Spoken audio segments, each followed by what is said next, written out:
Moi hoki mai ki tēnei te ringa o Blockchain Navigator.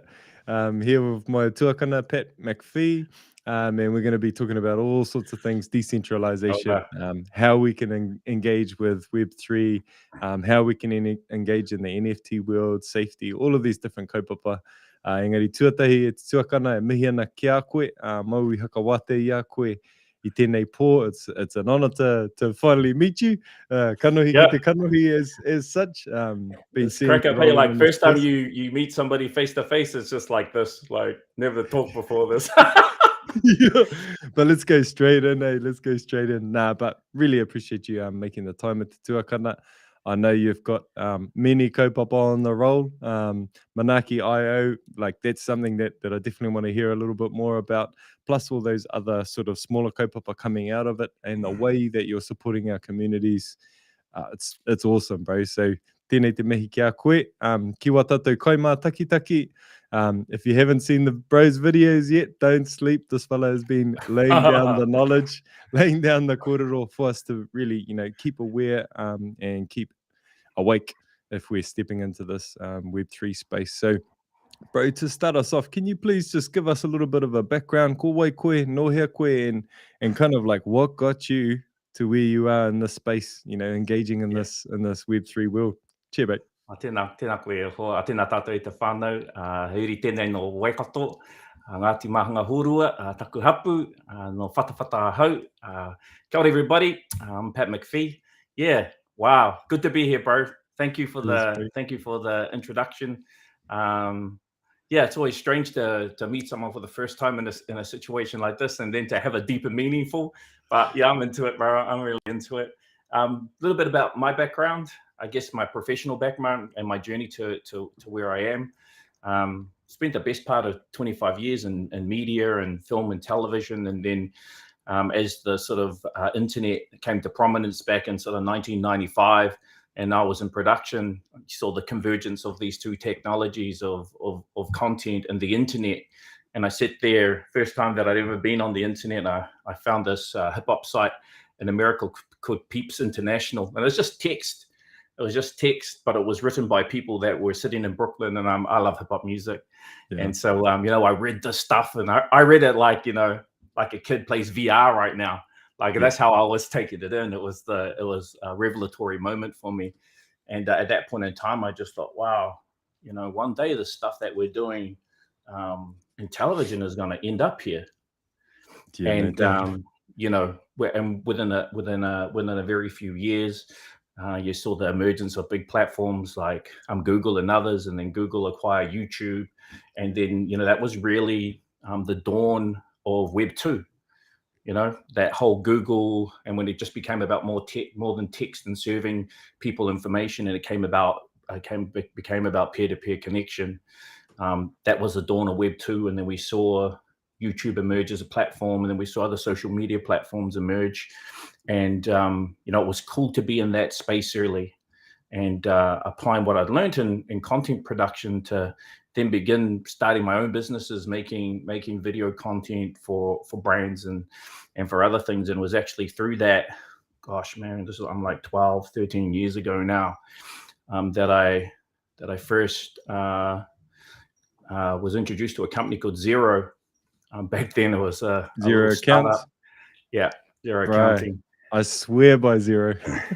I tell everyone who's in business, anyone who's an artist or whatever who's in business, go and get Xero, because it saved my skin so much, bro. It should be Xero and Henry now, but that's another story for another day. But but yeah, so I actually started doing work with Xero, and they really liked the work that I did, and I kind of fell into a position where I had a little content company, and that content company became the global agency for Xero, and we started producing all of their content around the world.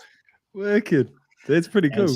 Yeah. And so for 5 years, as Xero grew, for the first sort of 5 to 7 years of its journey, I grew with them, and as they went into different parts of the world, we went into different parts of the world with them, helped them tell their customer stories. And then one day they said, "Oh, we're going to develop our own internal creative agency, and so we're not going to need you guys anymore." I was like, "Oh, hell." Sad guys. Yeah, sad guys. But so I thought, "Oh, no, I can't have that." So I told my business partner I was out. And then had a bit of a restraint of trade and stuff. And so I ended up a year later inside of Xero. And I went into Xero, and myself and a couple of my buddies established the internal creative agency that we grew out to be 109 people around the world, creating and leading brand narrative globally, growing into 5 different regions simultaneously. And that was an experience like no other. It taught me a whole bunch about technology platforms that operate at scale, and the difference between an application that's an application and an application that's a platform. Yeah. A lot of people think about Xero like it's an accounting platform. Yeah. It's actually a system of record for all small business transaction. That's what it is.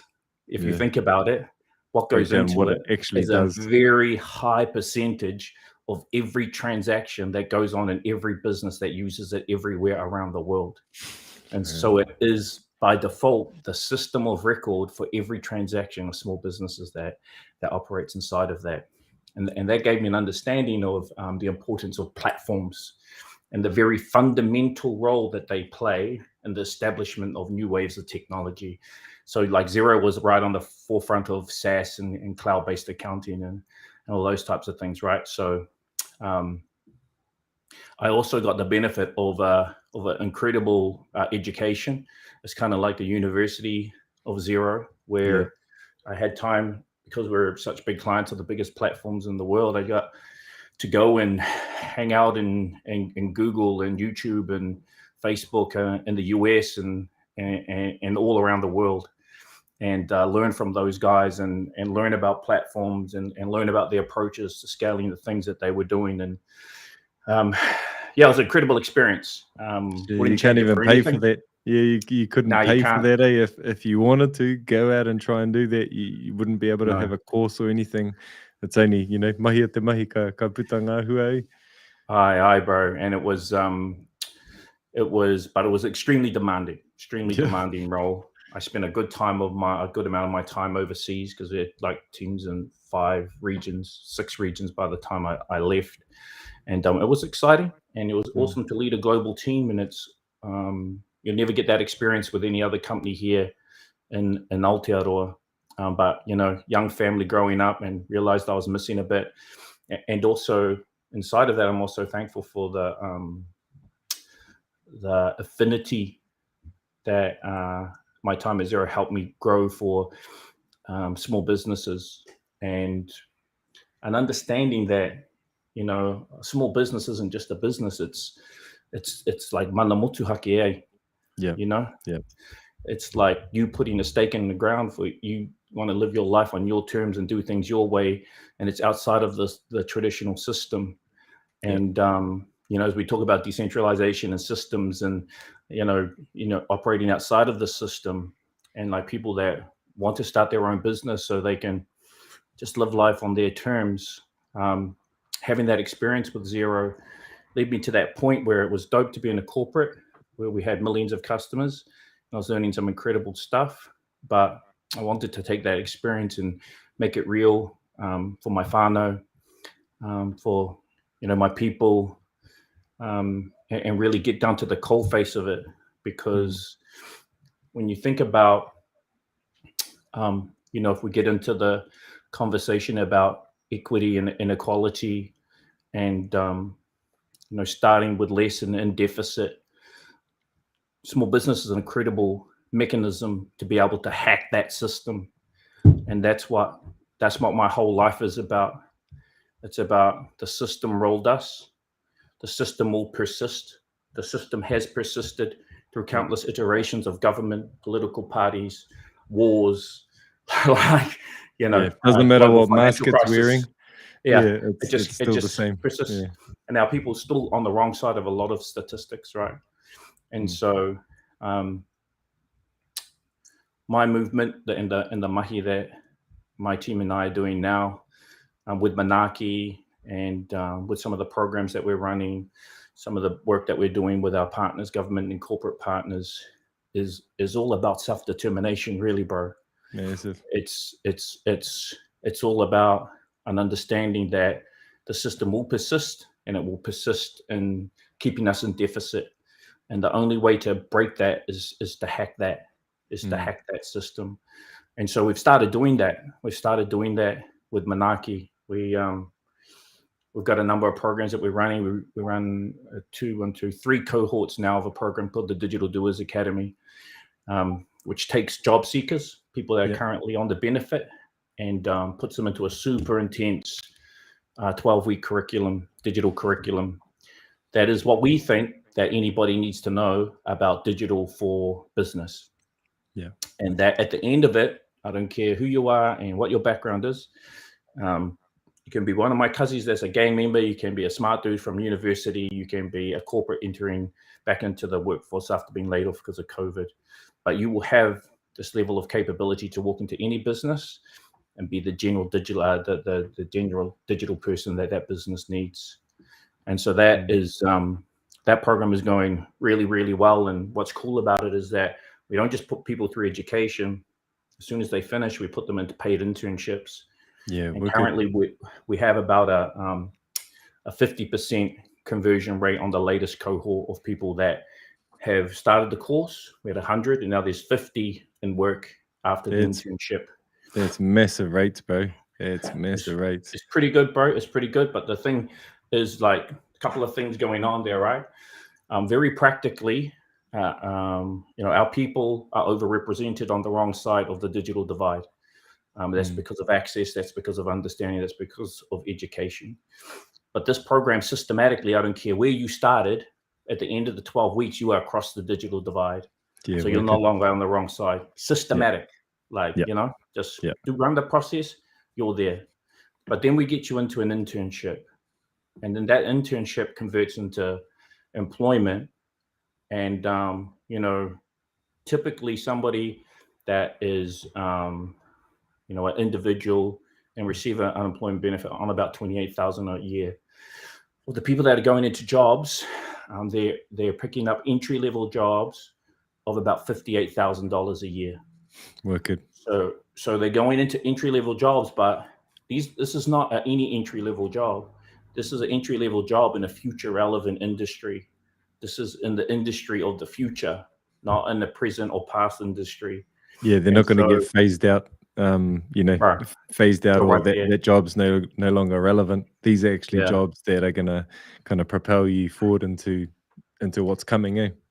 Totally. And we know that when we increase the level of household income into a Māori family, we also have positive flow-on effect to the well-being of that whānau, the quality of the kai they eat, the quality of the healthcare that they get, the quality of the lifestyle that they live, like all those flow-on effects as a result of increasing their household income. And then the other thing is that we started Digital Doers because what we saw in the data from our platform is that, like, there's heaps of talk around small businesses needing digital capability, and not enough small businesses could reach their customers during COVID because of lockdowns and they weren't e-commerce capable. Yeah. But like with my pedigree in small business, what I know is that we are also so time poor. And we're trying to do everything. Like I'm the photographer, the marketing team, the accounting team, the set up the office guy, all of that, eh? Yeah, and now I'm going to tell you that you have to set up all these cloud tools. You have to run all these different things. Like, you have to post 4 times a day. Yeah, you're just like, digital transformation. I'll just stick with what I'm doing, and it's because there's a lack of a person to come and help you do it. Yeah, and so that was the insight that we saw, and we created these digital doers roles. And so now we have these people that are going into roles, and the government, actually Google produced a report. That by 2030, they estimate the value of the digital transformation of the small business economy to be worth about $6 billion per annum to Aotearoa.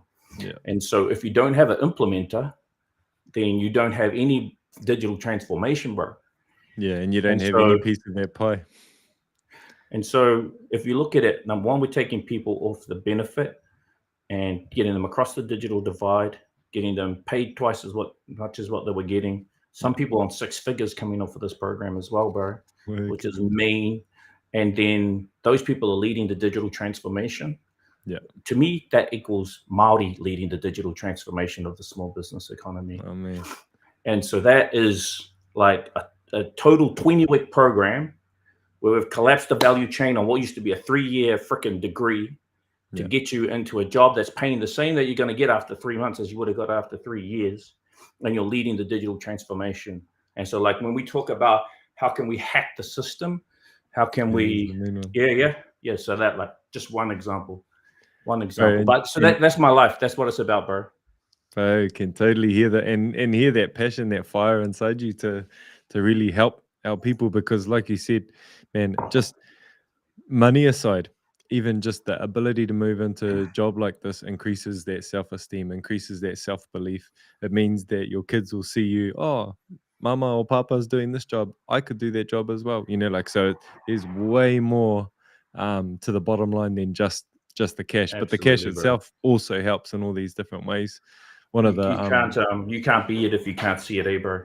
Exactly, Bo. And me and my little brother, so both of us, we run our own businesses, and man, the bottom line isn't all about money. Like, the money's good, yep, cool, but actually, like, for him, the ability to be home with his 2 boys as often as he is a massive, massive hua that he wouldn't have been able to do if he was in, some other 9 to 5. So it's, that's a choice thing about the small businesses and that rangatiratanga that you were talking about. Just before we move on, bro, I've got Tui asking, how can we tap into this? Like how can people get involved? Do you go out to them? Can they come into you? The easiest way is just to go to Manaaki.io or go download the Manaaki app on which is a cool Android app, by the way. App Store. Thanks, bro. We got to be where the people are at, and so just go there, join the community. You'll see a group called Digital Doers. You'll see a whole bunch of other groups. Like, that's just one of maybe like a half a dozen programs. We're doing another program for Creative New Zealand. We're doing another program for Mystery of Pacific Peoples. Like, there's so many programs there. Like, Manaaki is the hack on your rangatiratanga for business.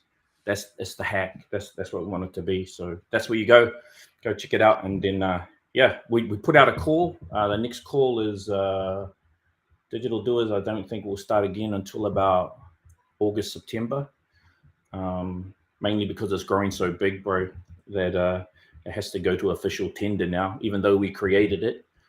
Like, it's all our IP, and then now it's like, oh, it's too big, it has to go to tender, which is fair enough because there's some government putia in there, but still a little bit weird.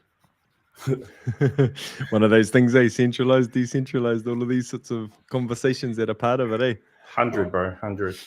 So let's just dive into that, bro. Like, when you and I initially spoke, you spoke about, that decentralization and that sort of return of the rangatiratanga to us rather than to an outside governmental or whatever else, the centralized corporate, whatever else that entity is. How does that actually roll out? What is that actually going to look like in this Web3?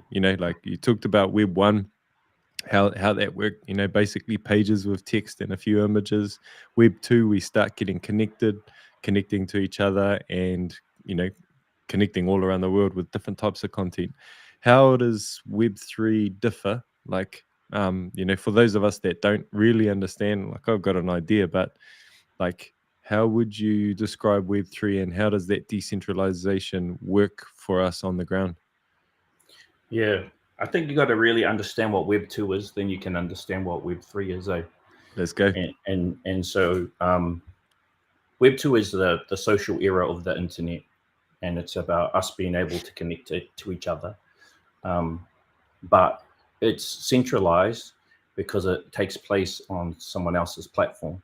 It takes place on one of the largest technology companies' platforms in the world, that, along with being able to provide you with the benefits of connection and the things that they do through their apps, also monetize your data and monetize you.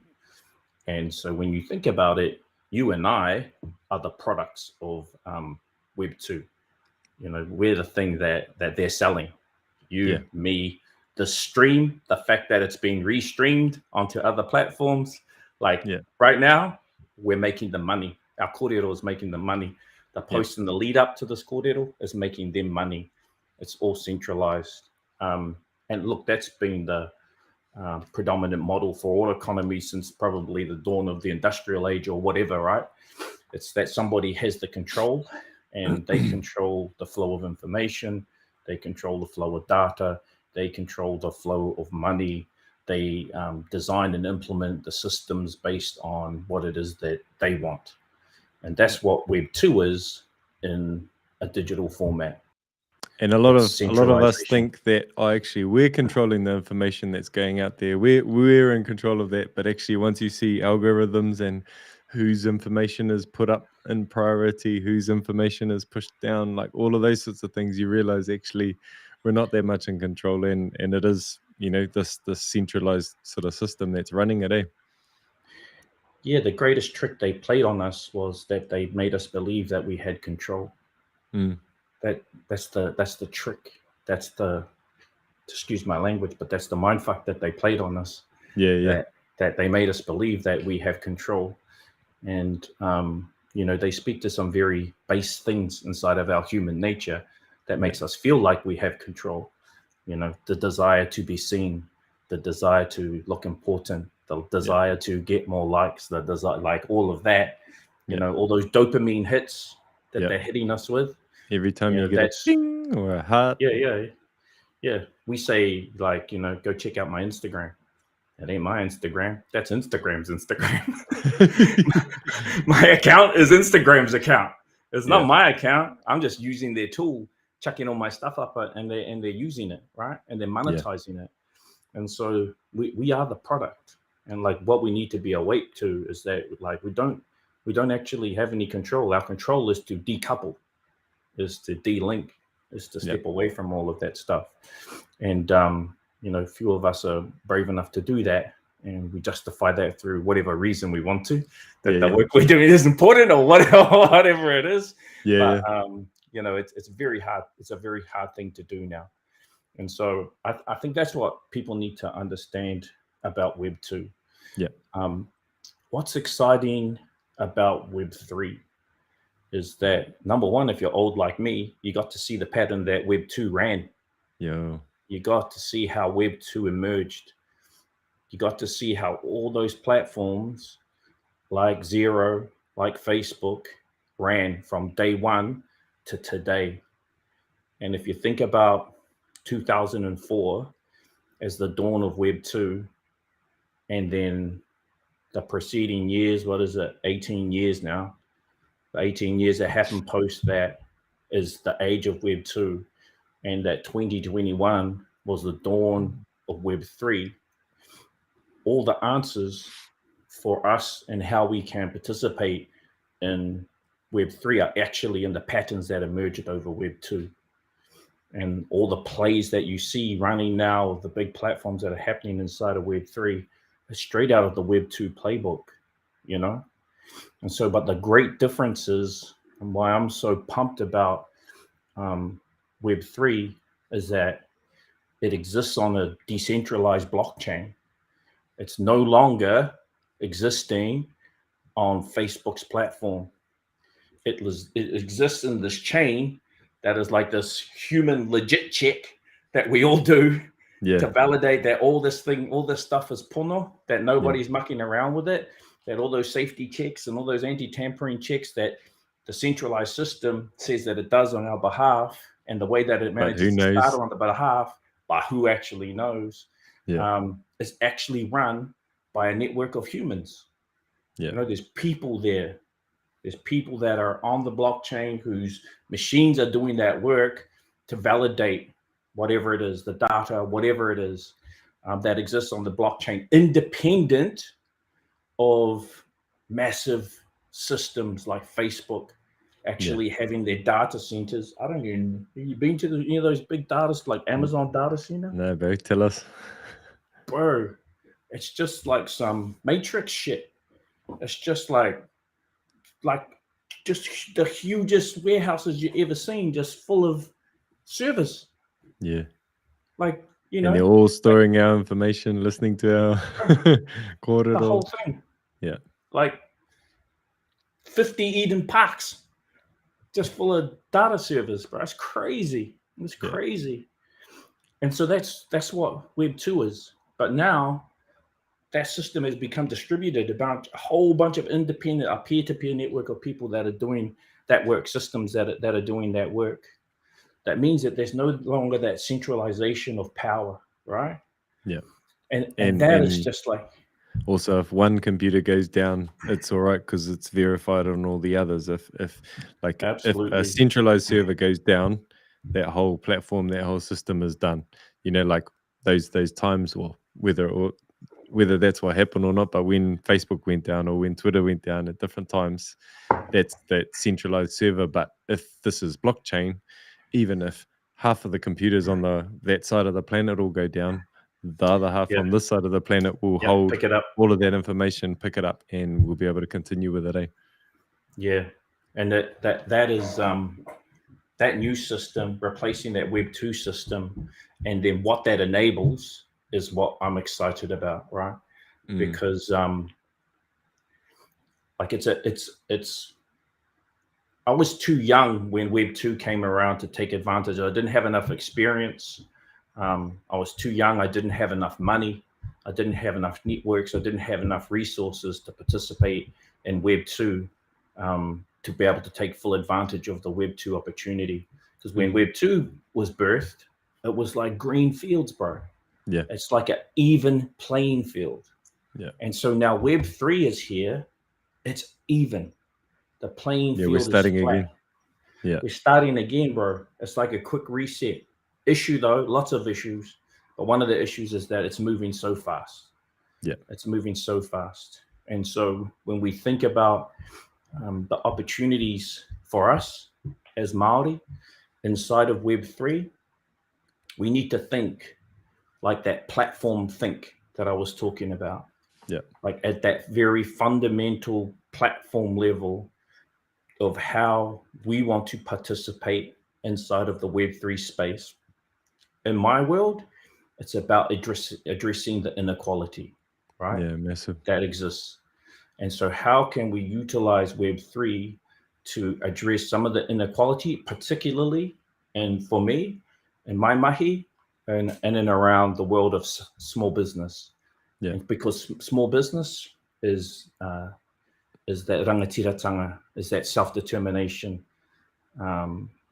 And that's where my mind is at currently.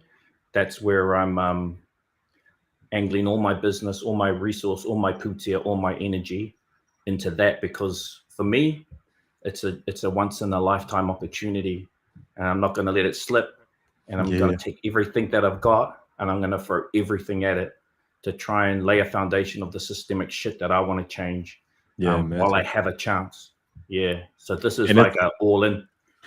That's awesome. And it's cool that you're, having seen the Web 2, evolution, like emergence, evolution, and then getting us to where we are now.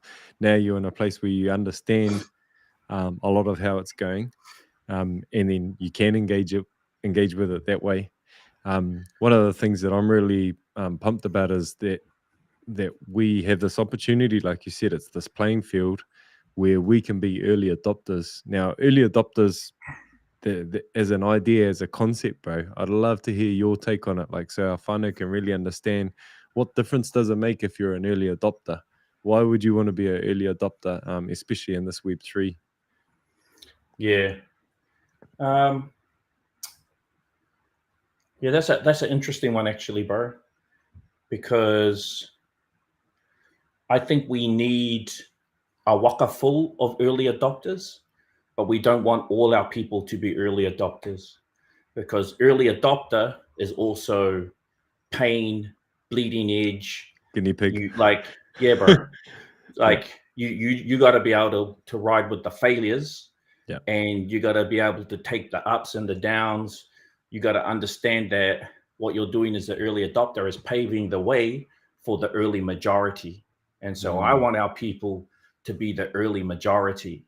And I want people like us to be the early adopters, so that we can lay the patterns and then we can do the work that our people can come and step into to most easily take advantage of the opportunity. Because what we see is it's the wild, wild west, right? Like early adopter means, where did my NFT go from my wallet? Yeah. Damn, I got hacked. Yeah. NFT's like, where's my crypto? Yeah. Yeah, like that's NFT, bro. I mean, I- that's early adopter, sorry. That's I early love adopter. that analogy, and that makes me think of, like, tō tātou hikinga mai ngā Hawaii, kupe, early adopter, Yeah, Maui, yeah, early adopter. Haere moata, they came earlier, they kind of checked out the area, they had to battle a wheke, they had to overcome some of those bigger challenges before Te Hekinga Nui, before all of our other aye, whānau aye, came.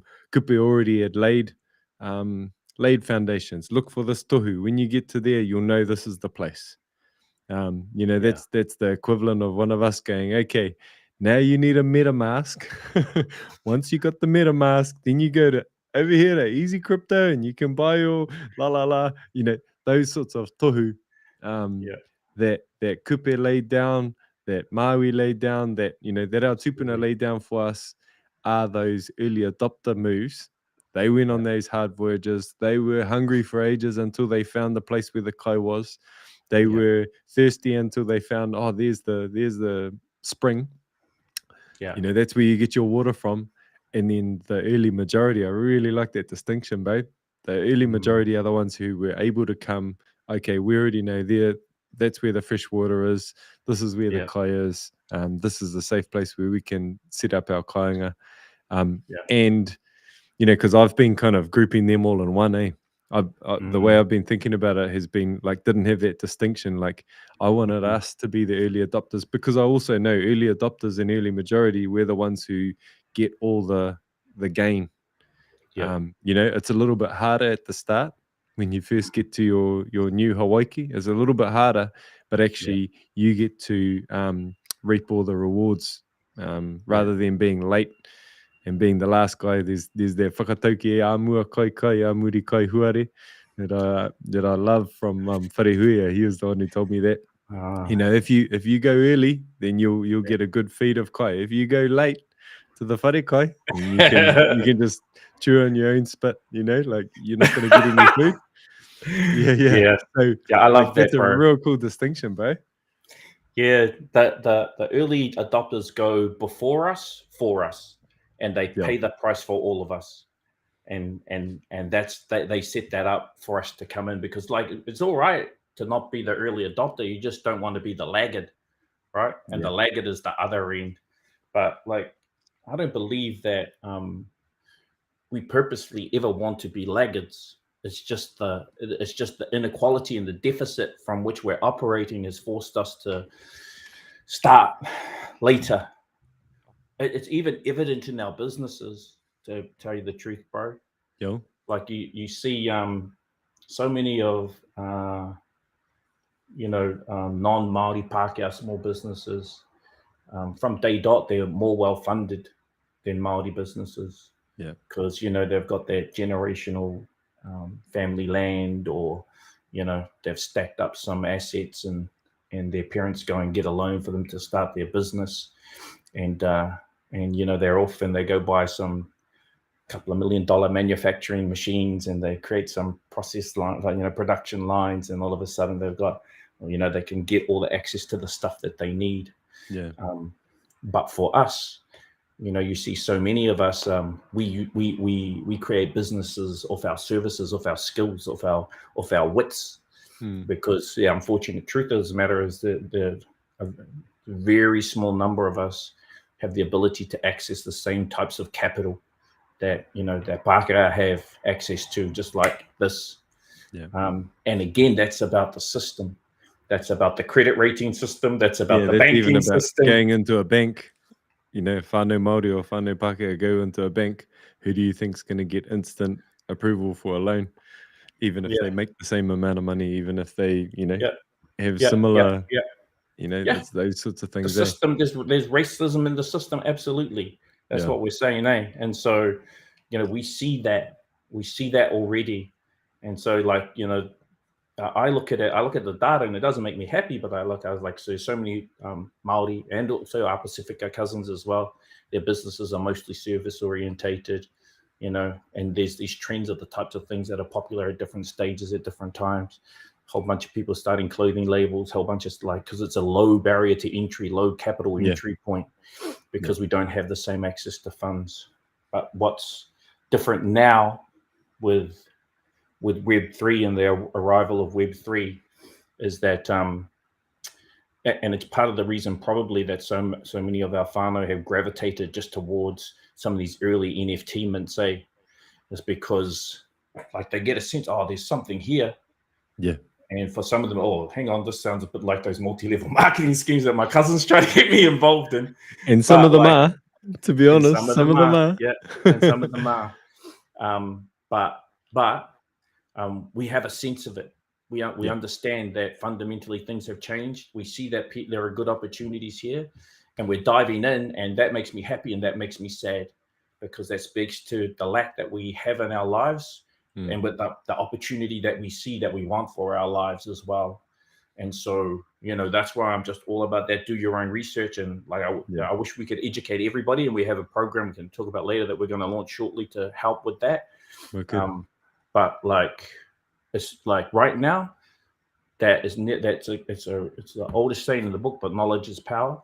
Yeah. And like, you know, but it's not like knowledge, like go to school for 10 years, go to university for 5 years. It's not that. The new knowledge, like you can learn enough what you need to learn in 72 hours down the deep rabbit hole about Web3. And then you got these deep rabbit holes there, my bro. Super deep, deep, bro. And so, and I guess opportunity is there for us all. Yeah, and it's about being a little bit discerning about what our own research is. Do your own research doesn't just mean look at other people's Instagram posts. It doesn't just mean you know, follow whatever the latest influencer's saying on Twitter. Like there are things that you need to kind of look into the kaupapa, look into who's behind it, what else have they done, those sorts of things, and kind of do a bit of cross-referencing. I think like one danger that I see is that if we just have one source of truth, you know, and there's governments all around the world playing with a one source of truth, and that just means that's just what they want you to know. They mean don't look over there, don't look over there. And so if a company's doing the same, or if an influencer is doing the same, I am your one source of information for this thing that just come to me, then, you know, that instantly makes me go, oh, yeah, I better look at some other things, eh? So, like, when you're talking about do your own research, bro, what do you mean? What do you mean? There's levels to do your own research, right? Yeah. The first level of do your own research is fundamentally understand how this system works. Right. Shit, I don't even know that, bro. Well, if you go, mate. Took you in a couple of weeks. Yeah. No, but say if I didn't, where would I find out? I mean, like, I think it's like it's about a self-guided journey, but it's also about the reliable sources. It's also about history. It's also about the patterns that have happened in the past. It's also about, you know, like it's like learning your whakapapa, bro. Yeah. Like, you know, you got to go all the way back.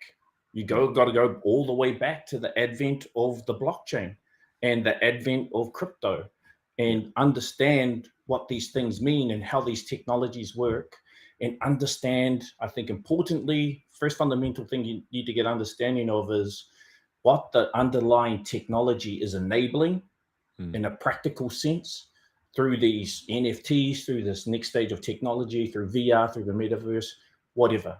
Because if you're trying to spot a successful NFT based on, like you said, an influencer post, or based on like you saw some data about a floor price, like you're going to be separated from your money real quick, real quick.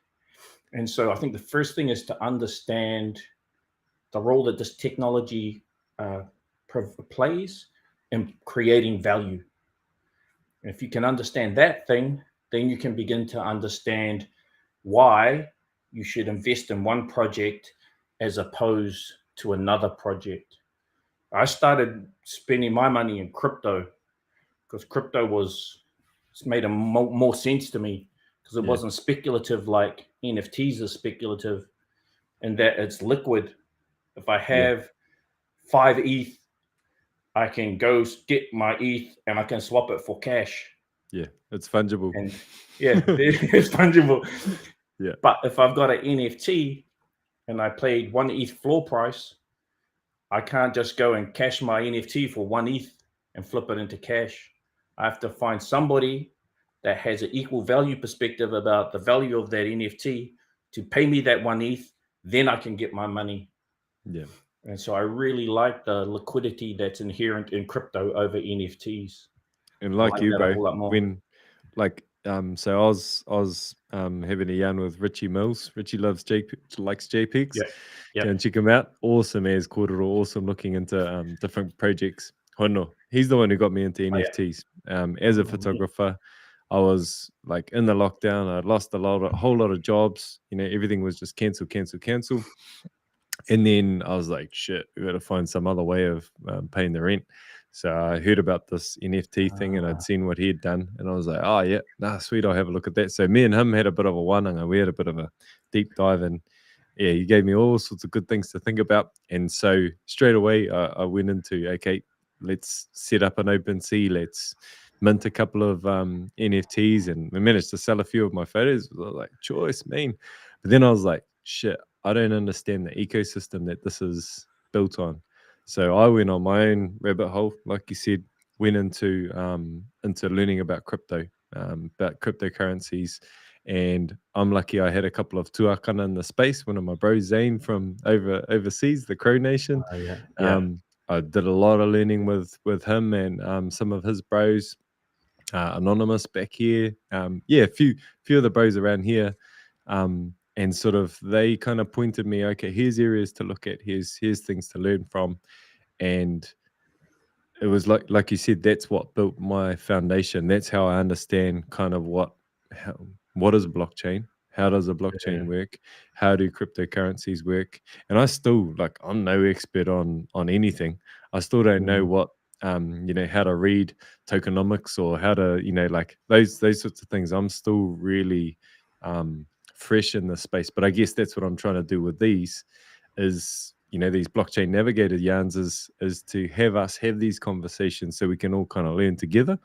And I know you've got a piece of the pie, like a piece of the puzzle that I don't have, and that the last 3 or 4 people that I talked to we got different don't bits. have. And so all of us kind of bringing our different kai into this wānanga, we can have a big hakari together and, kind of grow, but like building that sort of wider understanding, like not just going in, okay, I'm all about NFTs. Well, what about blockchain? What about what NFTs are built on? What about the cryptocurrencies that you use in order to buy your NFTs? Those sorts of things. So that was your start as well, eh? Like, that was my start. And then it was, I'm just fortunate, so I just paid some high-priced consultants to teach me some stuff. Right, that's onto it. Just found the best data that I could, and paid for some expensive programs, and paid some people that knew some stuff that were giving advice to other very large corporate organizations, because in a position to do that. And that was with my intent to understand how we could begin to explore and design the types of dApps and the next level of utility that would serve the purpose that we wanted to serve.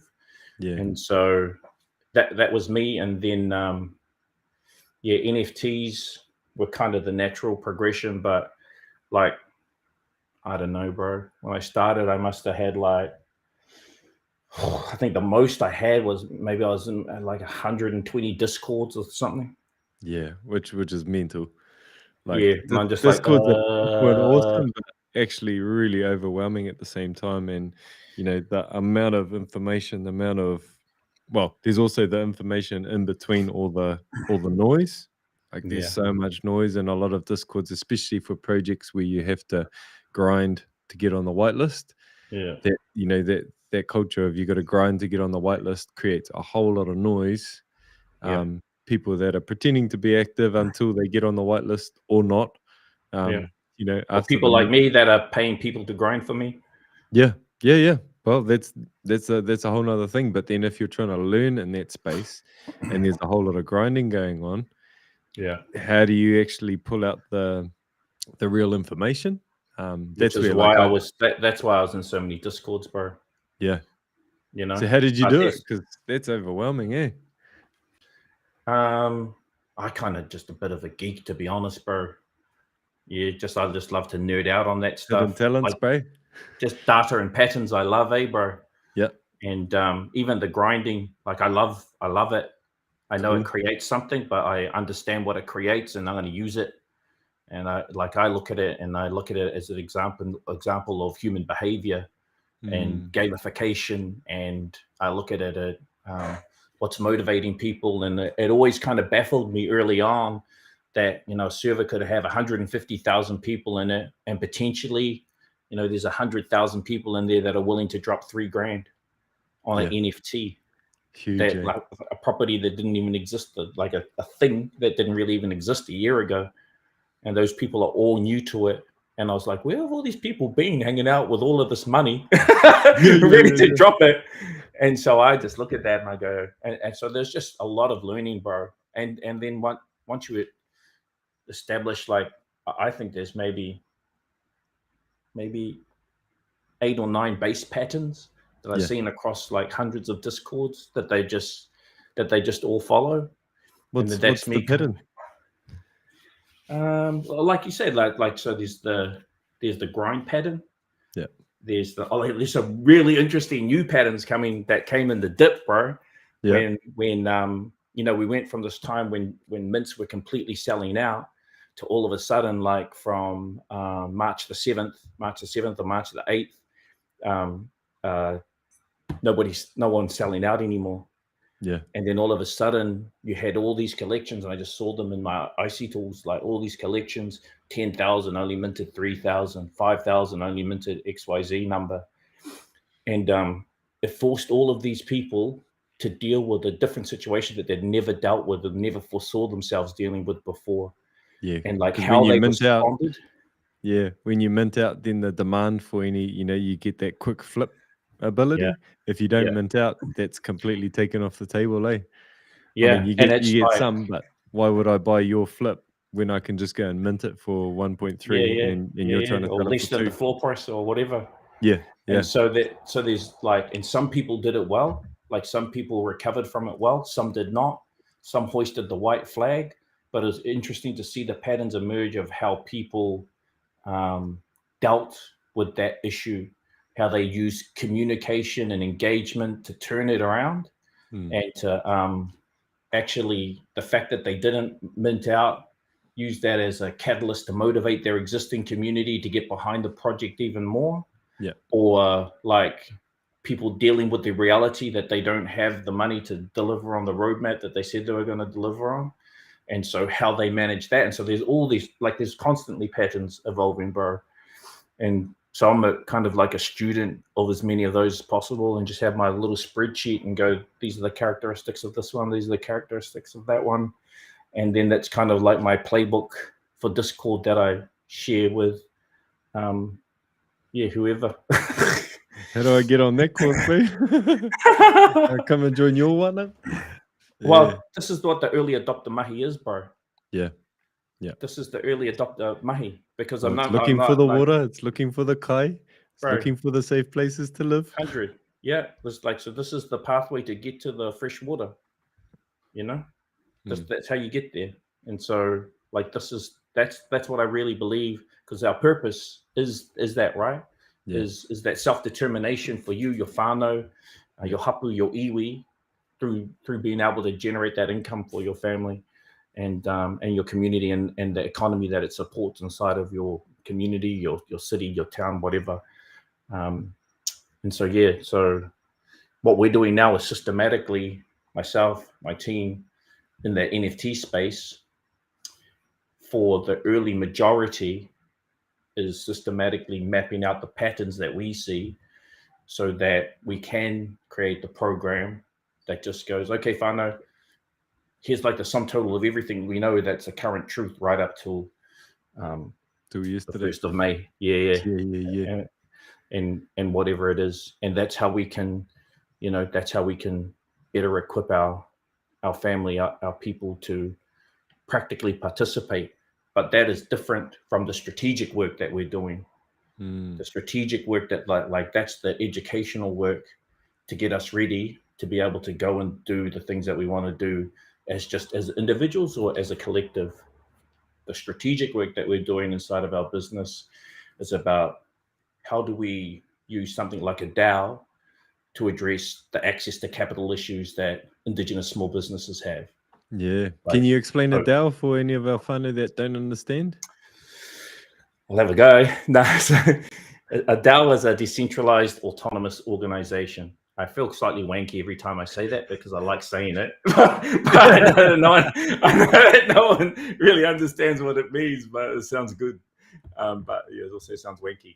And essentially, what a DAO is it's kind of like a membership to a club, if I could explain it. And that to get entry to the club, you purchase the club membership, and that membership typically comes in the form of a token. And the token that you hold gives you the ability to vote on how all of the tokens in the community that form this thing called a treasury, just like a bank has a treasury, just like economies have a treasury, how that money is distributed across different projects that happen inside of that DAO. And so when we think about... That means there's no one person making a decision on where everything goes. So if, say, those tokens that he's talking about could either be a cryptocurrency or it could be an NFT, say. And so everyone that owns this NFT, this Manaaki NFT, now can control, and we've all put our money in to buy this Manaaki NFT. So all our money is sitting in that pot. And now we, as the holders of these Manaaki NFTs, can sort of set a direction or make decisions about where all that pute, all that capital is going. Absolutely. On, like, so we can choose if there are 4 different projects that Pat's, piloting right now, and we decide, okay, we want to go all in on this project, and the whole community, everyone who holds a token, votes on that. Let's go into project number 3. Then that's where the pute goes. That's the kind of the ability of a DAO, bro. And it's decentralized, right? Yeah. That's the thing. Like you said at the beginning, it's not any one person has the power. It's completely decentralized, and it's the community that decides where that money goes to. And so we think about that as our people have a lack of access to, well, there's a lack of access to capital, like I talked about before. And we think about, well, what could we do to establish a $30 million treasury that's set up specifically to fund Māori micro business across Aotearoa? That's not the bank. That doesn't come with that credit criteria. That doesn't come with that racism or that grumpy bank manager or whatever the hell it is. Yeah. And so, just one thing that we're thinking about, or like, how do we create NFTs that actually have meaningful in real life utility that are going to help benefit the health and well-being of Māori whānau? Like, so we're strategically we're thinking about those system things, while we're doing the work of education. Education and getting the early majority ready. Because, like, to go back to what you said, this is about us grabbing the opportunity to really take hold of our future and what we want and dictate it on our terms. And for me, it's about addressing a lot of that financial inequality and access to funding that could otherwise enable young Māori creatives, anybody that wants to start a small business, anyone that wants to go overseas and pursue film study or take photos or whatever the case may be. Like, what is it that you want to be and achieve in your life? And why don't we have a system that enables each individual to be able to go out and have the best crack at doing that? Yeah. And so, like, that's the kind of decentralized program. one. Totally decentralized. It's massive. And then so the community can decide on, say, the criteria, what it would take for you to be able to get one of these loans from this DAO. And then if you wanted to use that as your startup capital or something like that. So rather than having to jump the hoops of the bank, it can be something that the community decides. Absolutely. Like there's just so many things that we can begin to think about and begin to, like the education system's fucked, Yeah.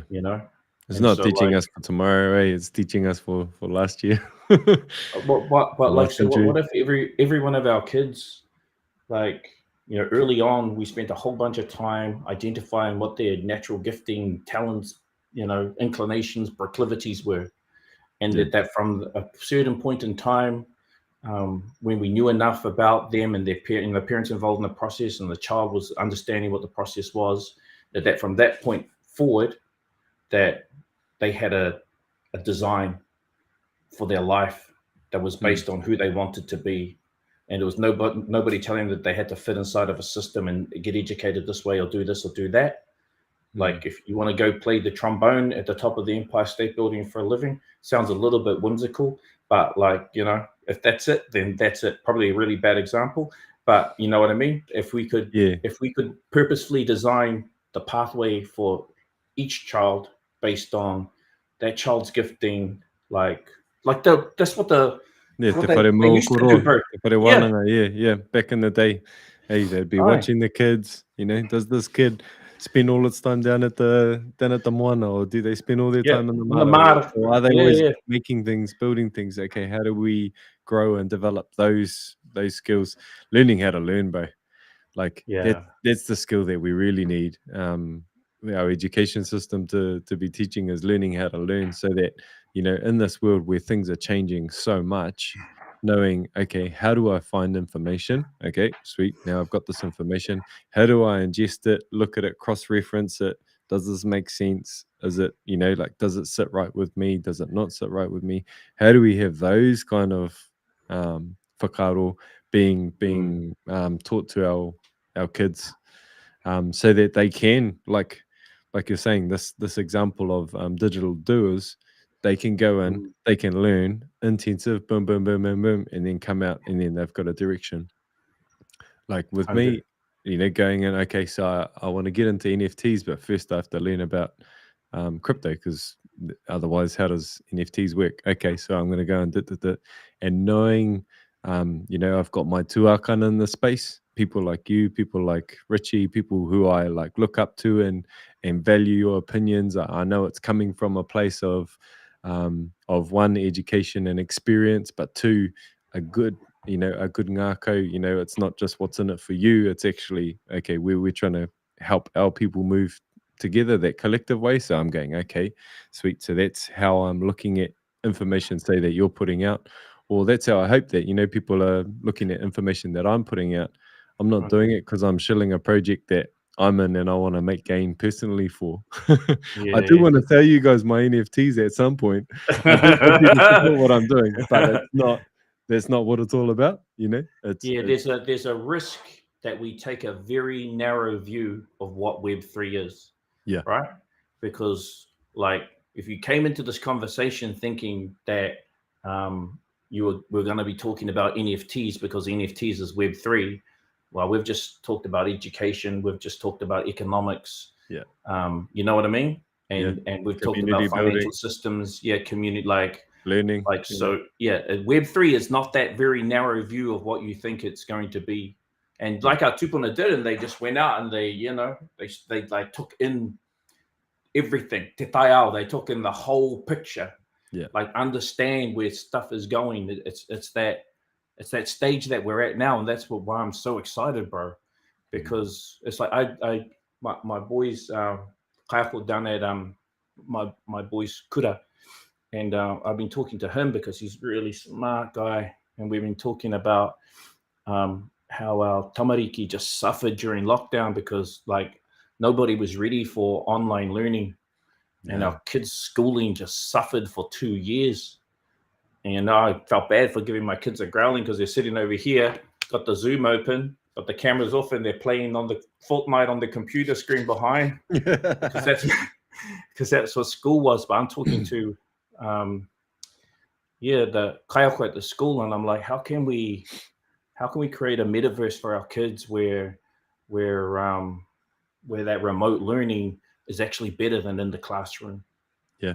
How do we create virtual worlds where Rich experience. Yeah. Also, though, but like where we're not under-resourced, because multimedia education is under-resourced.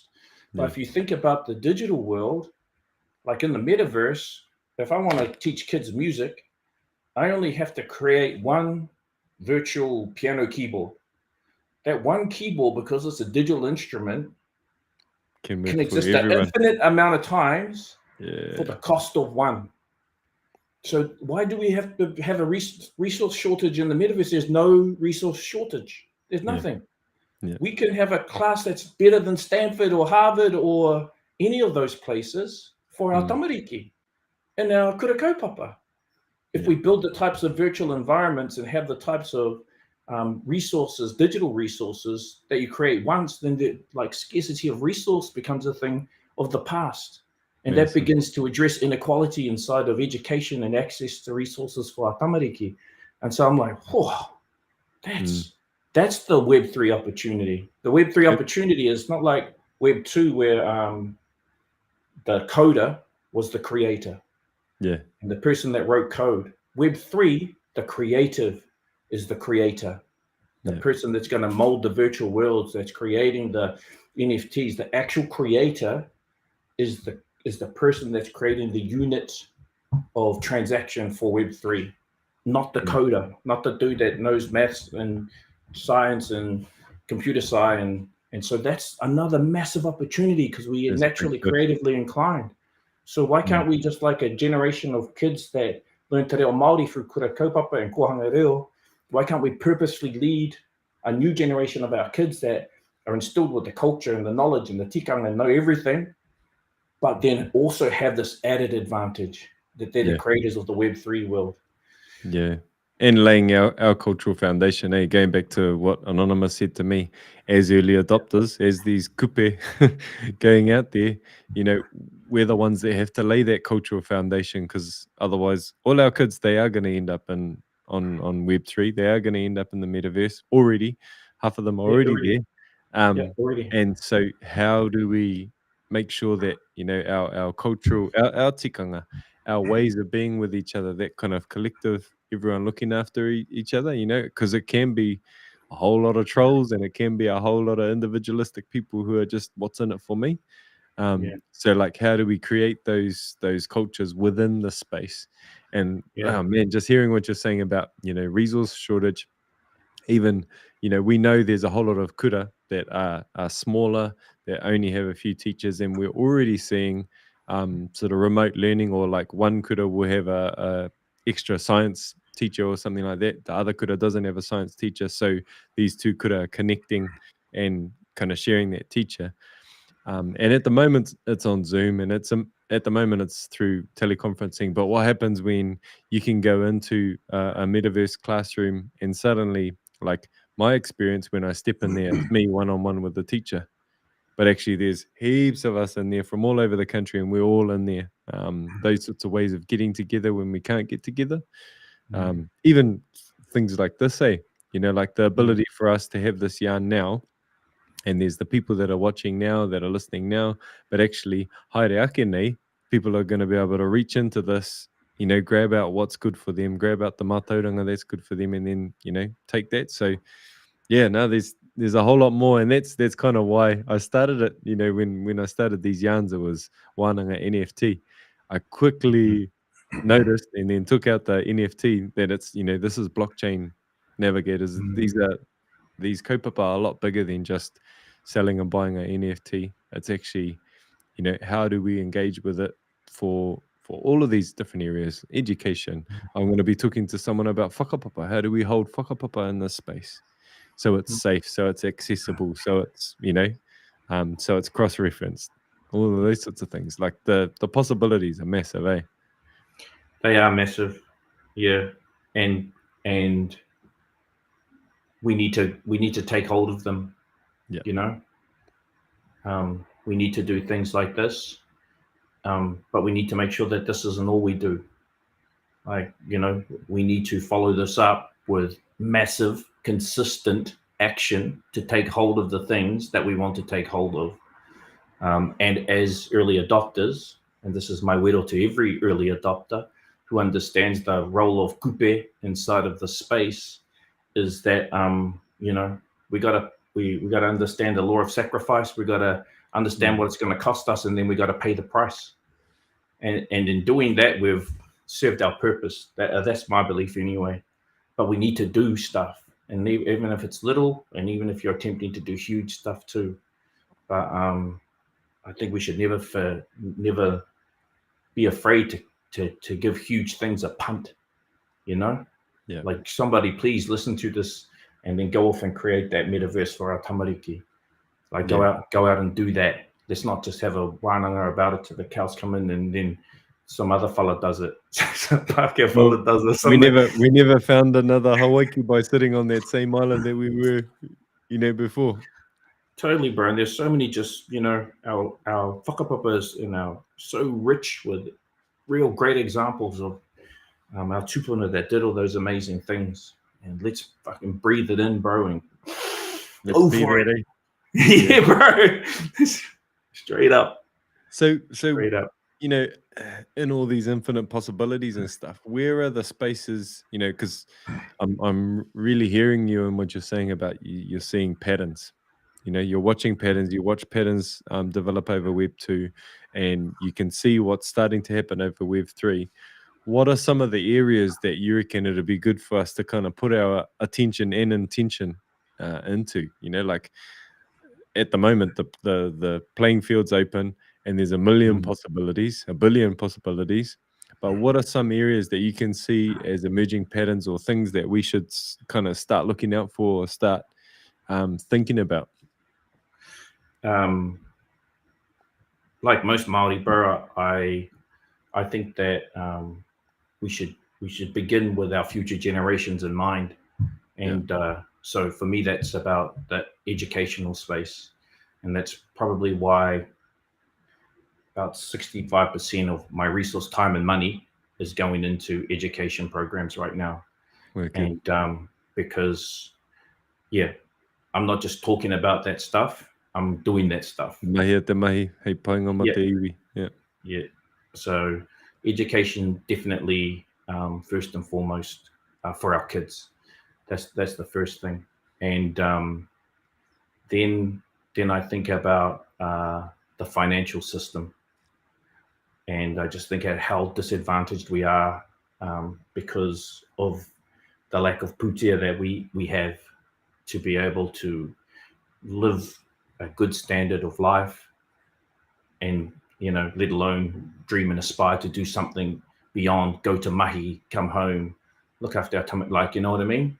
Yeah, well, it's hard to be creative and think of something out there when you're just having to deal with what's happening right here, right now. Yeah, and we're so all inherently, we have so many incredible inherent talents and traits, more than any NFT traits. Like we're Māori so much richer than any NFT trait.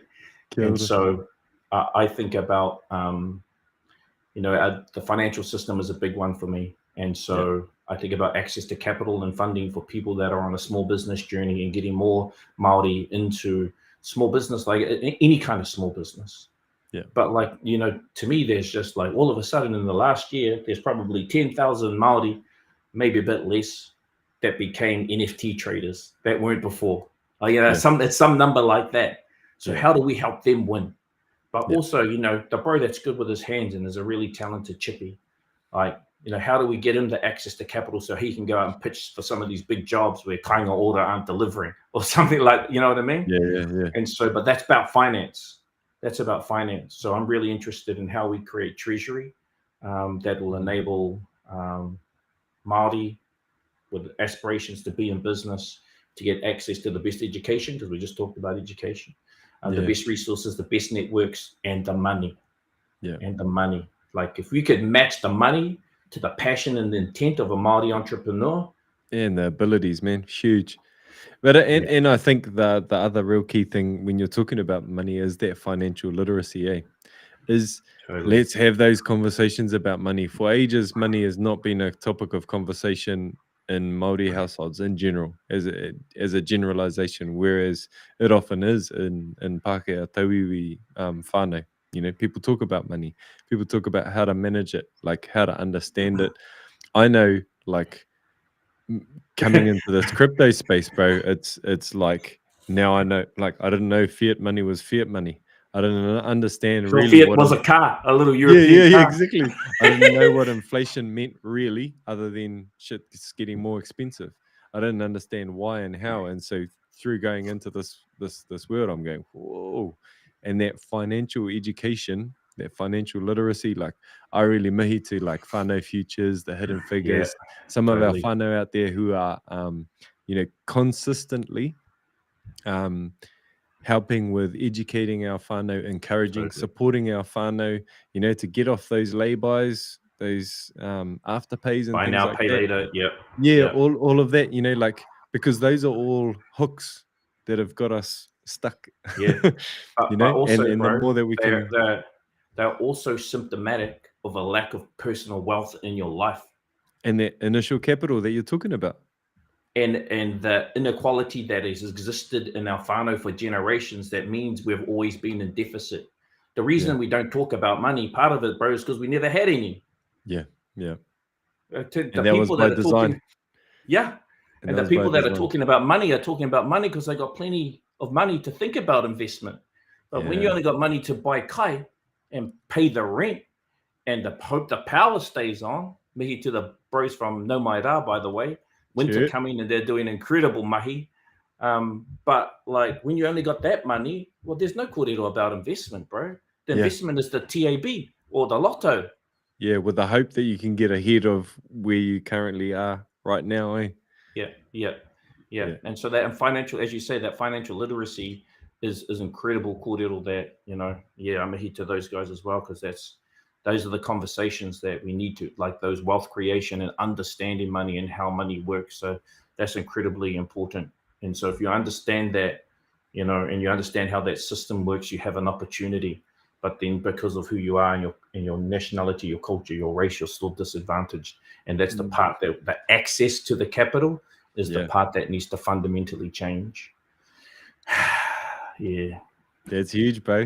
That's a huge space. So, like, when you're talking about, you guys have got so many different kaupapa going, like, you guys are doing those small business grants and stuff. Can you tell us a little bit more about those? Yeah, we wanted initially we started some small business grants just in response to the very genuine pleas we were receiving every day from thousands of New Zealanders that needed help throughout the lockdown. And what we wanted to do was, like, we knew that we could only do so much financially, but we knew that in the power of the community, there were people that could help these people that were having a real hard time through it all. Yeah. And so we used the cash as a hook to get people into the community, to connect to other people in the spirit of manaakitanga, that would be there to help them through it. And so, we gave away $100,000 of our own money in the last year. Solid, bro. Massive. Yeah, I mean, they talk about giving away some $100,000 for a giveaway for an NFT. Like, we just, we're giving away the money to create some meaning inside of people's lives and connection. So we've done that. We've done that for Pākehī Māori. And that's not just money, eh? You've given away the money, but it's also the money and the support that's going with it, the community. Bro, we've given away the education 5 that's times. going with it. Yeah. It's way more 5 than to 10 times the value of that. If you talk to any of the recipients, they'll talk to you about it. And actually, so proud to see Ezra and the No Mai Rā boys, because we've been big supporters of their kaupapa for a long time. And to see Ez get that recognition, not that it means a lot to him, like, he's just like, sweet, cool. Now more people will listen to me, and we can get more people to help more people to pay their power bills, so that the whānau don't get their power cut off in the winter. Yeah. Means to an end. And like, I'm down with that, bro. And check out No Mai Rā te whānau. Yeah. So we've been doing those grants with the effort to help people to get them on the platform. Right now, we're sitting about 6,000 businesses inside of the Manaaki app, small businesses. Which is a good number. They represent a decent chunk of GDP when they're all humming. And so, our job now is to is to scale what we're doing, those hacks for small business and for self-determination, to more and more people. So we'll do more for Pākehī Māori this year. We'll do grants for wahine. We'll do grants for entrepreneurs with disabilities. We're going up into Papua New Guinea in the second half of this year to deliver our first digital Doers to the Milne Bay Small Business Association. We're working with Shopify Global and their Indigenous group and UNESCO to deliver e-commerce programs to small business business owners across the Pacific in the late part of the year. So yeah, it's just where we contend every day to find the patterns to roll the system wherever it may exist for the benefit of our people first and foremost, then Indigenous people around the world. So that's what we get up every day to do. Beautiful, my boy. And then so, like there's your app, there's the platform. What is the best way for our whānau to actually engage with it? There's being a member. Oh yeah, cool, I can join up. But beyond joining up, like what's the best case scenario for, say, I've joined up. What's the best way for me to engage with your platform to make sure I get the kind of most out of it and I can also give the most to it? Yeah. So we just introduced something that's new, actually, because what you've just pointed out was something that we think we can do a whole lot better, and that's to guide people in. So we've got these kairaranga now, our weavers, that their purpose is to bring you in, and then to have a kōrero with you, to actually go, what do you need? What are the biggest challenges that you have right now for your whānau, for your business, whatever the case may be? And okay, this is what we want you to do. Here's education.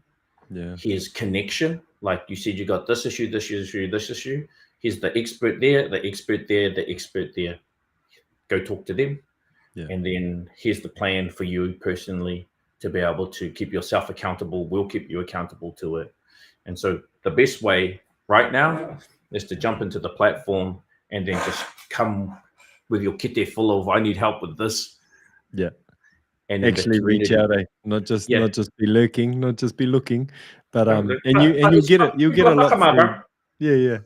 People are whakama, like it's a big thing to come with your, whatever your challenges are, your issues are. Like not everybody wants to air that stuff, and so that's what we kind of we recognize.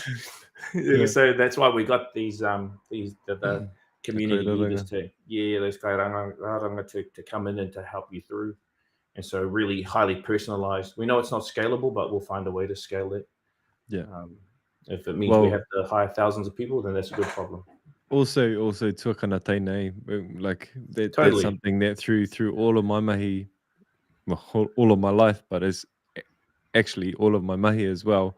I've worked with those tuakana tēnei systems so that, the graduates of last year become the tuakana of this year, to be able to help someone out. Help someone else, and if someone's given of their time, of their experience, of their energy to help me, then I'm real keen to pass it on to someone else. That whole pay it forward idea. So that's but not everybody has the same values as you, bro. No. So that's some of the reality of it. Like my expectation is that, like, 5% of people will be like te rāwhiti roa, and like the other 95% will give a shit and they'll be gone. But I guess that also comes down to the culture that we build around it, eh? Absolutely. If by our deeds, if this is how we roll, like in the youth development kaupapa that I used to be involved with, Te Aho Tūroa, Kotuia, we built that culture of you actually want to become a tuakana. If like you feel a bit stink if you don't come back and you be a tuakana next year, because it's such it's a position of mana. It's a position where like people are looking up to you, and you have this ability to be able to give and support and awhi and tautoko, your taina. So it becomes an aspirational thing. So and that's what's scalable. If you build the culture and then like people coming into the space, want to aspire to, I want to be like that, I want to help someone else on their journey, then that is infinitely scalable. It is free. I mean, you can resource it as well, and we did, but it's also like that that ability, I think, you know, like there's so many of the answers, so many of the clues are embedded in our culture. Yeah. Kei tō tātou tuakiri Māori, it's in our ahurea, it's in the way that we think about things, and that's what, you know, kind of gives us the edge, the X factor. 100. That's our 100. what is it, USP, unique selling proposition. Yeah. Is, you know, is that stuff's embedded in the way that we think. A lot of us think, and I Yeah. think it's about Yeah. encouraging and bringing out that best, you know, that best within us, because we can go far. We can really go far. Yeah, dude, it's true, bro. It is our edge. That's totally our edge. And I love seeing it. Like it's becoming, you know, more and more embedded. Like, you know, our kids go to kura kaupapa, and that's the whole basis of the, you know, Yeah. the teaching inside of there as well. And so many of us also on our own journey with the reo and the tikanga, and like we're learning why these concepts are more and more important to us. So yeah, bro. Yep. I feel it. Awesome. Hey, one last kaupapa that I know I've been really enjoying the content that you've been putting out about, you know, don't sleep, what to look at, how to look at projects. Before we wrap up, bro, I'm real keen to hear, like, what are some sort of takeaways that if people are looking at moving into the NFT space and the crypto space, what are things that they can do to keep themselves safe? What are things that they can, you know, where are places that they can look to kind of get some legit information and you know, that do your own research? Yeah. What are some kind of principles that are good for them to think about? You know, in order to be able to navigate the space well, like how can we, I guess, you know, you and me talking here, how can we help equip our other kupe, our other navigators, our other early adopters who are keen to step into the space, who are, man, I've made my sacrifices. I've sent 400 Phantom to the wrong wallet and it just disappeared. You know, I've paid my my crypto tuition. Yeah. You know, like how can we what are some real kind of core gems that you've seen? You know, you've seen all the patterns, you've seen the mistakes people have made. Number one, you just talked about it, bro, is go find the tuakana. Yeah, for sure. Like surround yourself with people that know, that, and it's easy. It's easy. Like, you know, you find the sources, you reach out to them on their Instagram, or, you know, you just reach out and just have real conversations. If you don't want to do that, there's this thing called alpha groups. And like you can just go into like any number of alpha groups and just look for them. Like, you know, search alpha groups on YouTube or on Google or whatever the case may be. And there are so many very knowledgeable people inside of those groups that if you find the right groups, and like there's good discords and there's bad discords, but like, you know, if you find the right groups and the right people, and then just take some time to learn, like don't be in a hurry, because if you're in a hurry, then you're actually in a hurry to lose your money. Like that's the truth. So like the more conversations you can have with legit people, like if you're watching this, somebody should go like, who should I, you know, who are the people locally that I should follow? And then like, and just have those conversations. That's the first thing. Like, don't be in a rush. Don't let the desire or the perception to make heaps of cash off the NFT flip get in the way of actually finding out how things work. Yeah. Otherwise, your tuition will be expensive. Yeah. And like, you know, the types of questions to ask, because that's the most important thing, is just like, you know, currently what are the projects that look like solid investments for a person that's just getting into the space to get into, you know?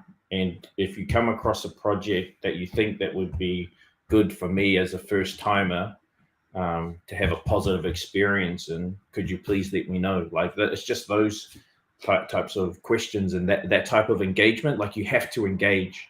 That's the thing about NFTs. Like when you buy an NFT, it's not like a customer business relationship. We're all investors and we're all partners in it, and that's really, really different. And so you can actually find a lot of camaraderie in the right places and the right spaces. So that's the first thing. Look for that, right? And there's examples of that, like eager beavers here in Aotearoa. So there's education that happens in that Discord. There's tuakana teina. I see it all the time. You know, someone, I'm struggling how to get ETH into my wallet. Oh, well, here's a video how to do it. Here, I'll help you. You know, you're getting that. And that I guess you could call, it's not specifically an alpha group, but you can get that alpha. You can get that kura hura happening in that community. Yeah.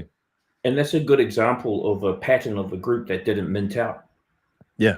But have followed through and are delivering value to the community still. You know what I mean? Yeah. And so like that, so another pattern, that's a really good example of that pattern actually.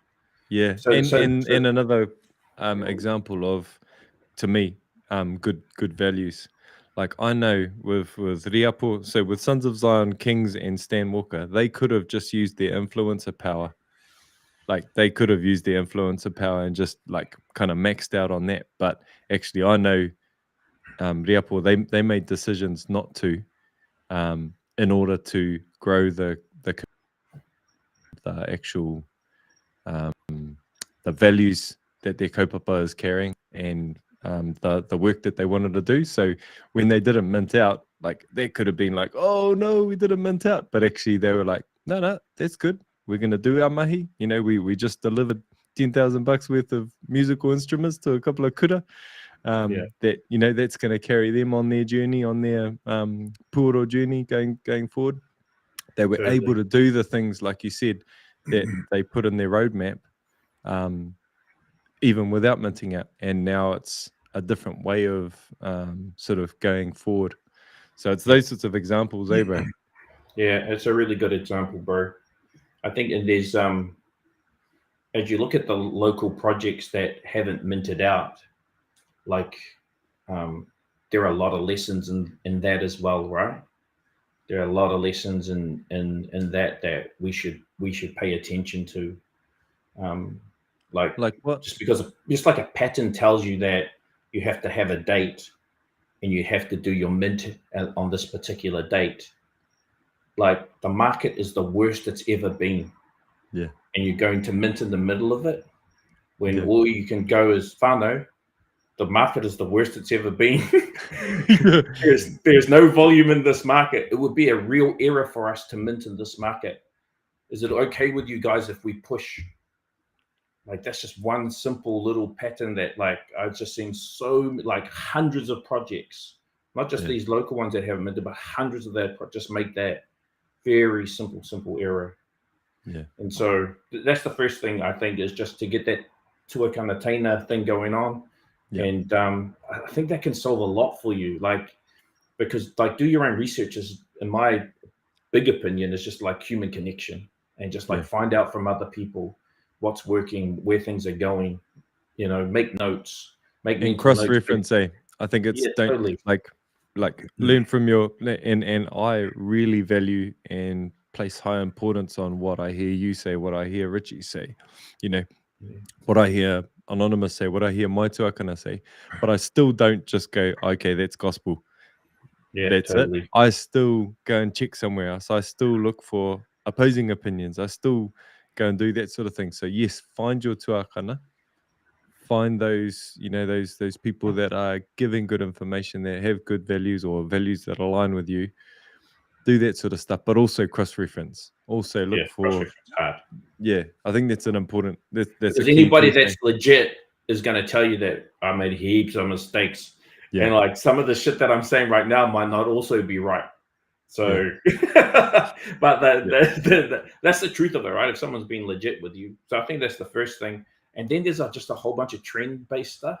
Yeah, like you have to be on and understand like what's coming trend style, like how we've gone from just profile pics and you know, Bored Apes and what they've done is incredible, and then like CryptoPunks and like, but they were just profile pic, and then we had this whole era of utility, and then, you know, massive mints, and now I feel like we're coming into, you know, we've had this big run on anime style NFTs, right? Like Azuki, and then like there's a whole new raft of those coming through now.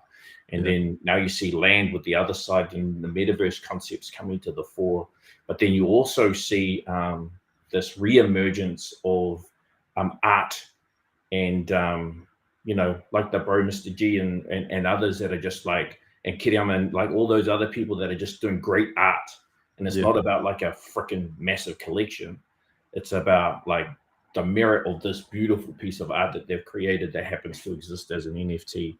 And so I think there's this whole move now where I'm seeing higher quality art in the bigger collections, and also the emergence of just like more prominence given and significance given to just like individual pieces, which I think is mean. But it's like understanding those trends and understanding what's next, and then also laying that back when you see big opportunities.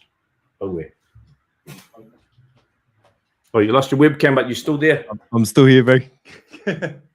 What I was going to say is seeing those when you understand the macro trends that are happening as well. Yeah. Like understand those macros, like understand that the other side is potentially like Facebook in 2004. Yeah, well, because, you know, like with those trends you talk about with Web2, everyone had a MySpace and then a Bebo, but then, you know, other things stepped to the front, and then Facebook and then Instagram, Snapchat, you know, or Vine in there, Snap, all of that, TikTok now. Yeah. So you can also see those different waves of, you know, that the other side is actually a game changer, eh? Can you talk us into that a little bit? Like that's a very real example of a project that is actually pushing a next boundary, and like why is it important? Like why are you going in on it? This is not a shilling session, but you know, like I'm asking for like no shill. I'm not the founder. No, you're not the shill, bro. No. But I mean, like, why do you see that as something like what stands out about it? Oh, bro. So if you've watched what Yuga Labs have done, particularly over the last 6 months, right?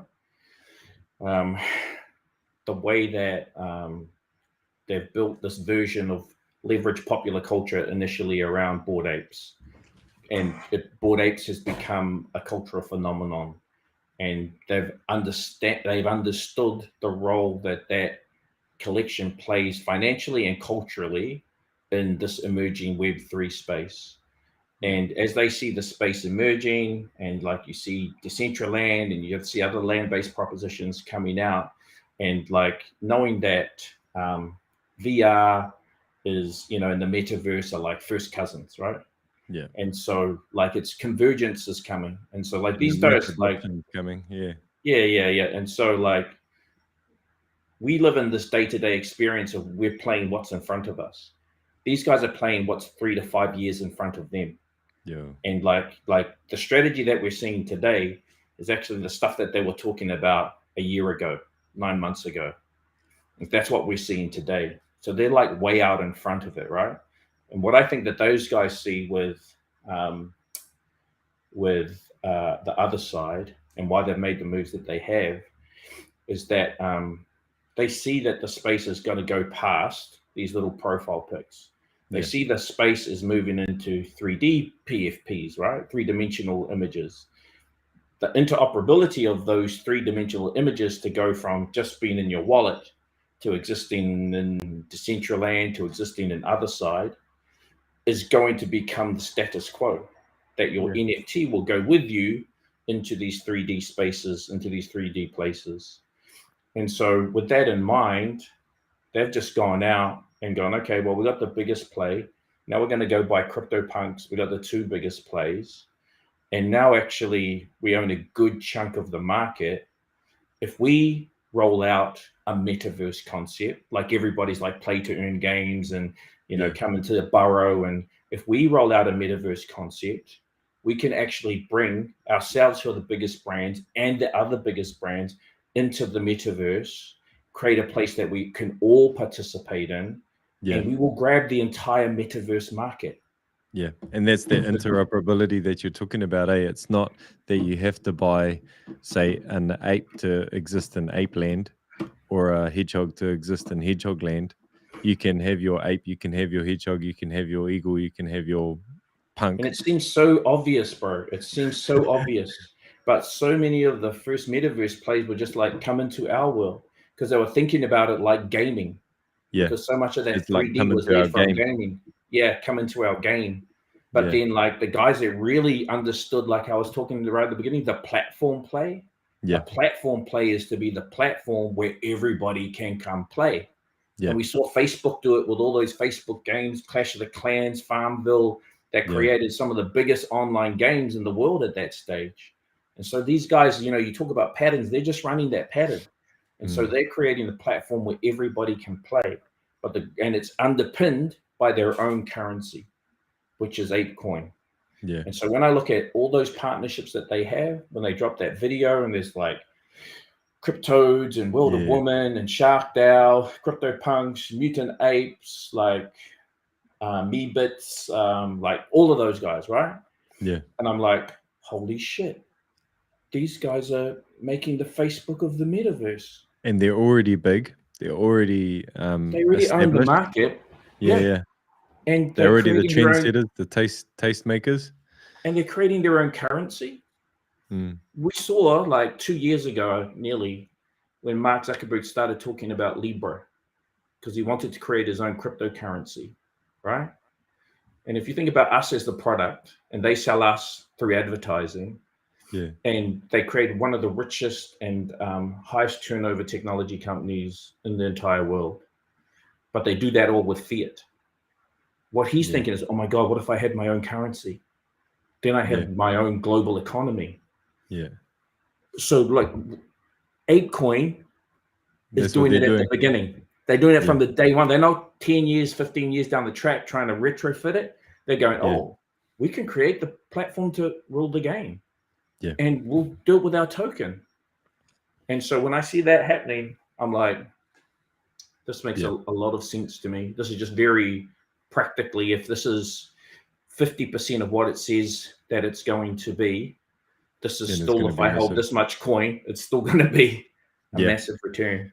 And another big thing that I look at when I'm looking at any, whether it's art or PFP, NFTs and stuff like that, actually, when I look at anything, I'm looking at the founders. I'm looking at who are the people behind it, who are the people carrying the kaupapa. You know, just like in real world, if there's a kaupapa and they hit me up to be involved, I look at them and I go, does that kaupapa align with my values? Do those people, have they got a solid track record? Oh yeah, if they are, sweet. Then I'm going to go, I'd love to come and play with you guys, you know. But if that person's a bit dodgy, or if they're, or bro, if they just don't have a dev, if they don't have a technologist as part of their core team, you're building a tech platform, bro. How can you make technology without a technologist? Like those sorts of things. It's and again, Eager Beaver's example. So they're all musicians, and the things on their roadmap are all to do with music. You know, we're going to make a music festival. They're dropping off musical instruments. It makes sense. You know, the people behind it and what they're promising, that makes sense. You know, really. So it's those sorts of things. And so when you first started talking about that, the ApeCoin and other side and stuff like that, I looked at it and I went, okay, so Yuga Labs and also just the apes in general, at the moment, they are the tastemakers. If 10 people who own apes, if they go and they pick angry owls, then suddenly everyone's going to buy Angry Owl, and suddenly that project's going to go off. So basically anything that they say is cool now becomes cool. So in my mind, that's what I'm looking at. I'm going, okay, like once you awaken me to what they're doing, I was like, okay, so they've actually got all of this mana to be able to say, okay, everyone come over here, and everyone will come over here. And they've also got the technology behind it. They've also got the capital behind it to really build it out and make it good. Because like when I started seeing all these 8-bit things, I didn't get it. I was like, what? Well, all the blocks, like why? That's so dumb. We can do so much better like now. But then I understood, it's retro, it's nostalgic. Okay, all of that. But like the ability that they have and the backing that they have to create like other side, it does mean that, okay, this is actually going to be something that's pretty mean.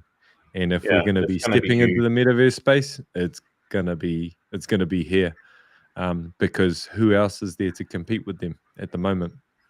You know, there are people like Facebook could, or Google could, or things like that. But again, these are centralized entities, and the apes is. And you look at it, bro, because like Anamako, who led that in the middle, that led that round, because they raised $425 million to build Other Side. That they are also one of the big investors in Sandbox, and like, you know, they own, their whole mission is to go out and buy a whole bunch of Web 2 games and turn them into Web 3 apps. Like Benji Goes Bananas. Benji Goes Bananas is going to be play to earn for ApeCoin soon. Good. And so like, but they're like, so they have this whole portfolio of games that they can bring into the Other Side. And then the Other Side, for the thing that really got me is when they said they were doing an SDK. And like SDK, that's for developers. Software developers kit, and so that people will be able to develop and launch their own NFTs on the Other Side. And to me, I was like, "Holy shit! This is an Apple Store, App Store play." App Store, yeah. This so is it's kind App of like Store that would be if Te Honui wanted to put GraphGrems into the Other Side, or the Beavers wanted to, you know, put Beavers into the Other Side. So rather than creating, or even Beavers want to do their next collection, do it in the whole process, build it on the SDK, on the Other Side SDK. Like the whole platform gets built on that, and it becomes embedded into the meta. And so that's why the land is so important, right? So those land blocks are going to be super important. 200,000 land blocks, and like, so if you want land in that space, you know, this whole scarcity model that's creating like literally billions and billions of dollars of value is just mind blowing. It's huge. Mind blowing. But then, so it's just kind of like, how do we take this information and use it for our people? And kind of enable that access for our people. So again, it's not just the richest people can go in and get it. You know, that's why I was like, I started talking about ape when it was like $8. Yeah, what I got my ape. I don't know, $17 US. I mean, I got mine for like $6. And she's about 25 New Zealand now. And even so, te whānau, if you get in now, if that becomes the one, and again, not financial advice, but say if you bought, even if it was $20 per ApeCoin now, and then this Other Side becomes the metaverse that we all end up using, like other ones will exist, but if this becomes the Facebook of metaverses, then suddenly that value goes up because everyone's going to be there. That's going to be the one that's going to be used. So even if you got it now, we're still early because it hasn't even kicked off yet. So look into people those. People message me every day, bro. They message me every day and go, "Oh, it's $16 US now."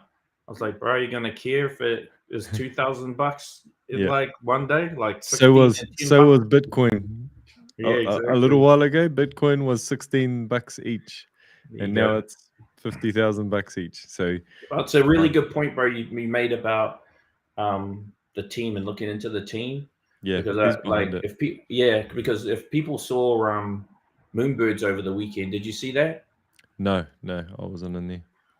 Moonbirds, there's a guy, you talk about check out the team. There's a guy that was one of the biggest names in the beginning of Web 2. His name's Kevin Rose. And Kevin's launched Moonbirds over the weekend. Kevin, for those that don't know, started a media aggregator in 2004 called Dig, which was like the earliest form of Reddit.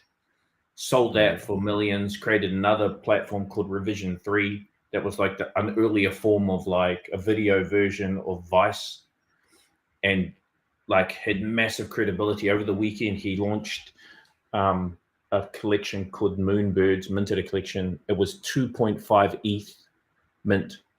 Each, 2.5 ETH. So that would have cost you like 12 grand or something. I don't know what it was on the weekend. I had my ETH, like I was in the raffle, but I didn't hit. And I was ready to buy. And I had looked this morning, it was like 25 ETH. So overnight. It's like, bro. I mean, that's like 12 grand to 91,000. Yeah. And It minted the demand's there. Yeah. Bro, it minted $100 million in 6 hours and had a secondary market of about 300 million. In the space of 7 hours, it turned over nearly $400 million. And you would have I been don't even onto know it, what those numbers mean, bro. bro. You would have been onto it if you knew who Kevin Rose was, which was the point that I was making about do your Yeah. research and find out who's behind the project, because that's what you were saying. Yeah. Hard out. Man, there's so much to learn, so much to dive into, and so many rabbit holes, but really, really want to mihi to you, bro, at the Thank you, bro. tuakana. Maui whakawate i a koe. Man, we could keep going and let's definitely have another yarn another time. But I'm just thinking our whānau might want to go and have some dinner.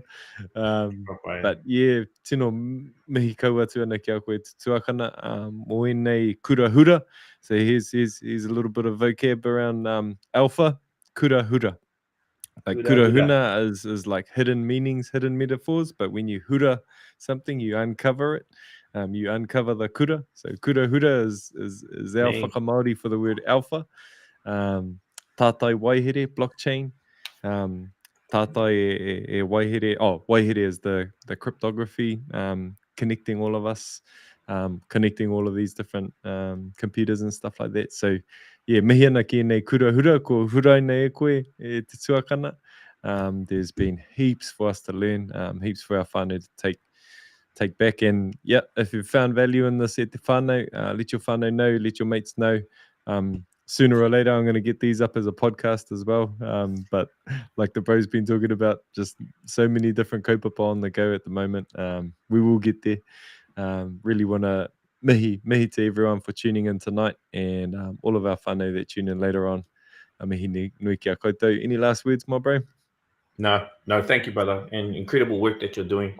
Keep doing the work, because you're the tuakana for a lot of people out there. So, and you're the early adopter, bro. You're the kupe. So go forth, bro. Discover. Awesome to sail with you, my bro. And yeah, Sure. we'll catch up soon. Por mai